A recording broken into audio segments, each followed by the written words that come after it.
अस्सलाम वालेकुम स्टूडेंट्स। आज हम चैप्टर नंबर 2 पढ़ेंगे जिसका नाम है हेरिडिटी इन ऑर्गेनिजम्स। उसका पहला टॉपिक है सेल डिवीज़न। असल में सेल डिवीज़न किस चीज़ को कहते हैं कि मतलब हमारे जो प्लांट्स हैं, एनिमल्स हैं या ह्यूमन बींग्स हैं, ये सब बिलियंस ऑफ सेल के बने हुए होते हैं, बहुत सारे सेल्स के, जो कि फंक्शनल और स्ट्रक्चरल यूनिट है लाइफ का। सेल्स मौजूद होते हैं और रोज़ाना के बुनियाद पे सेल्स जो हैं मरते हैं और उनकी जगह पर न्यू सेल आते हैं।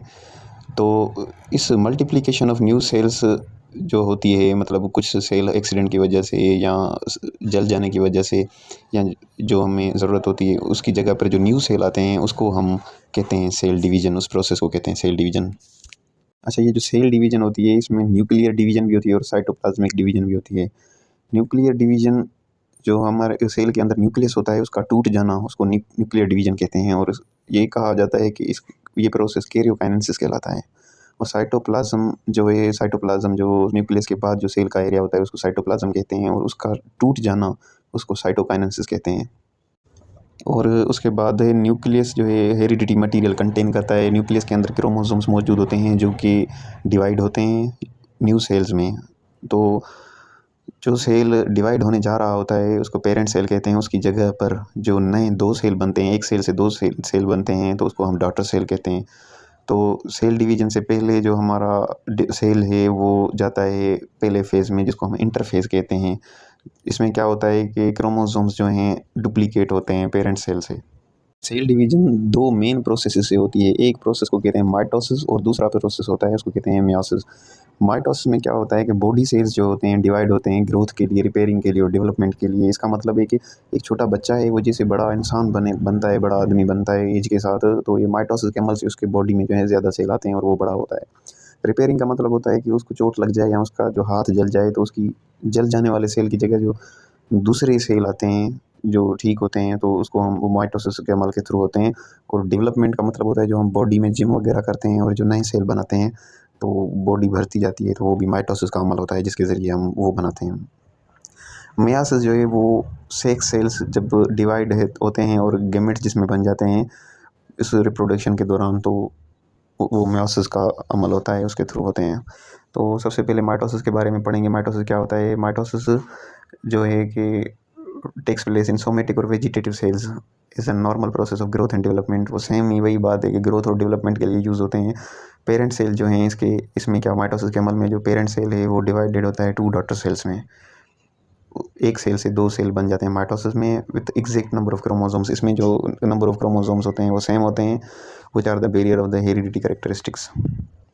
अच्छा, उसके बाद है mitosis consist of 4 stages: prophase, metaphase, anaphase and telophase.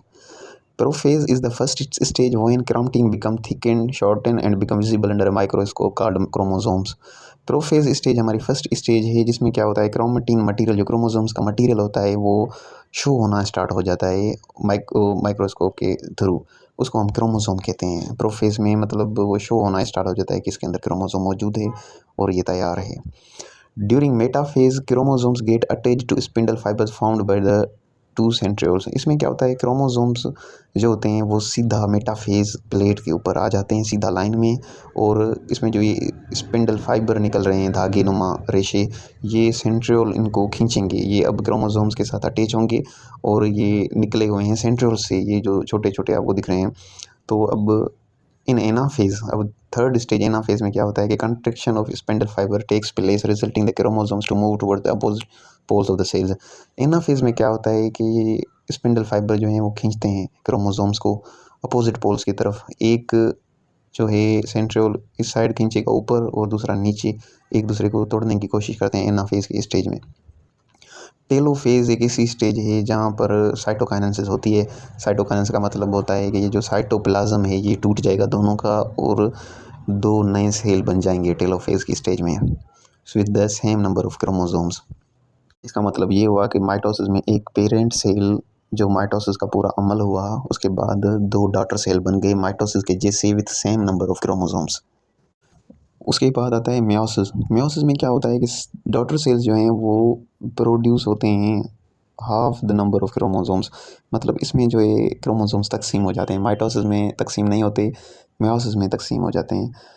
Meiosis 1 is a reduction division in which the number of chromosome is reduced। इसमें क्या होता है, meiosis 1 जो है उसमें जो है क्रोमोसोम्स का तादाद जो है वो रिड्यूस होकर हाफ हो जाता है। बाकी meiosis 2 में जो ये meiosis है 8 स्टेजेस पर मुश्तमिल है। माइटोसिस 4 स्टेजेस पर मुश्तमिल था, ये 8 स्टेजेस पर मुश्तमिल है। इनका काम वही सेम होता है, प्रोफेज़ 1, मेटाफेज़ 1, एनाफेज़ 1, टेलोफेज़ 1, फिर उसके बाद प्रोफेज़ 2, मेटाफेज़ 2, एनाफेज़ 2, टेलोफेज़ 2। इसमें 2-3 डिफरेंस है, वो हम पढ़ेंगे तो आपको meiosis क्लियर हो जाएगा। माइटोसिस जो सोमेटिक सेल्स होते हैं, पेरेंट सेल डिवाइड होते हैं ग्रोथ, रिपेयरिंग और डेवलपमेंट के लिए। और meiosis में क्या होता है कि ये special type of cell division है, ये सेक्शुअल रिप्रोडक्शन के लिए काम आते हैं। उसके बाद सेकंड डिफरेंस है कि माइटोसिस में क्या होता है कि 2 आइडेंटिकल डॉटर सेल्स आते हैं जिनमें जो क्रोमोसोम होता है सेम तादाद में होते हैं। उसके बाद meiosis है, उसमें 4 डॉटर सेल्स प्रोड्यूस होते हैं और इसमें जो क्रोमोसोम्स का तादाद होता है वो हैप्लॉइड होता है। हैप्लॉइड का मतलब है हाफ नंबर ऑफ क्रोमोसोम्स। और थर्ड जो हम इनका डिफरेंस है, mitosis consist of 1 round. Mitosis जो है वो 1 राउंड पर था, इसमें 4 स्टेजेस थी बस। उसके बाद meiosis है वो 2 राउंड्स पर मुश्तमिल है, एक meiosis 1 और meiosis 2। और उसके बाद फोर्थ डिफरेंस है, साइटोकाइनेसिस अकर जस्ट आफ्टर टेलोफेज़। मतलब जो लास्ट स्टेज हमारी टेलोफेज़ थी माइटोसिस में, वहाँ पर साइटोकाइनेसिस हो रही थी। और meiosis में 2 बार साइटोकाइनेसिस होती है, एक meiosis 1 के लास्ट में और दूसरा meiosis 2 के लास्ट में होती है। और हमारा लास्ट डिफरेंस है उसमें कहता है कि chromosome number remain same mitosis में, और meiosis में क्रोमोसोम नंबर बिकम हाफ हो जाते हैं।